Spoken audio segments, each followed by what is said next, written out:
Here's a twist that's shaking the legal world.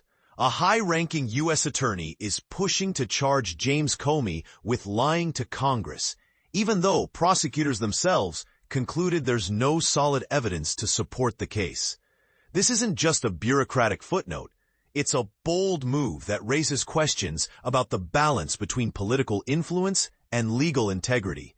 And this is the part most people miss.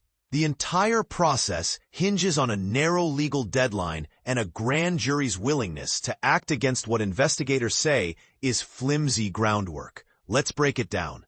On September 24, 2025, sources revealed that Donald Trump's hand-picked U.S. Attorney for Virginia, Lindsey Halligan, plans to present evidence to a grand jury in the coming days to potentially indict Comey. The catch?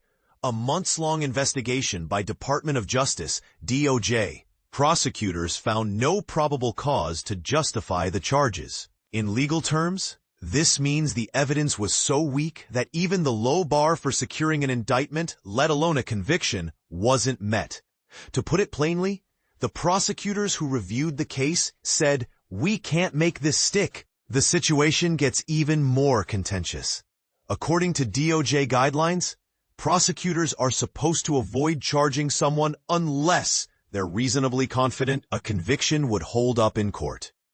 Yet Halligan, whose career as an insurance lawyer has never involved criminal prosecutions, apparently plans to bypass that standard. Sources say she's racing to file the case before the statute of limitations, a legal clock ticking down to next week, runs out. This creates a paradox. If the evidence isn't strong enough to convince the prosecutors who worked the case, how will it sway a grand jury? And here's the kicker. Halligan's push aligns with a direct call from Trump himself, who recently demanded prosecutions against Comey, Senator Adam Schiff, and New York Attorney General Letitia James. This raises a provocative question.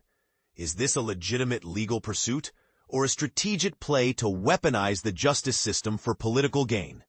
Critics might argue that Halligan's lack of criminal law experience, combined with her close ties to Trump, creates a conflict of interest that undermines public trust. Let's not sugarcoat it. The legal system isn't perfect, and this case highlights how power dynamics can influence outcomes. But where do you draw the line between accountability and overreach? Is it fair to proceed with a case when the evidence is so thin that even the prosecutors involved say it's not viable? Share your thoughts in the comments. Do you think this is a principled stand for justice or a dangerous precedent for politicizing the courts?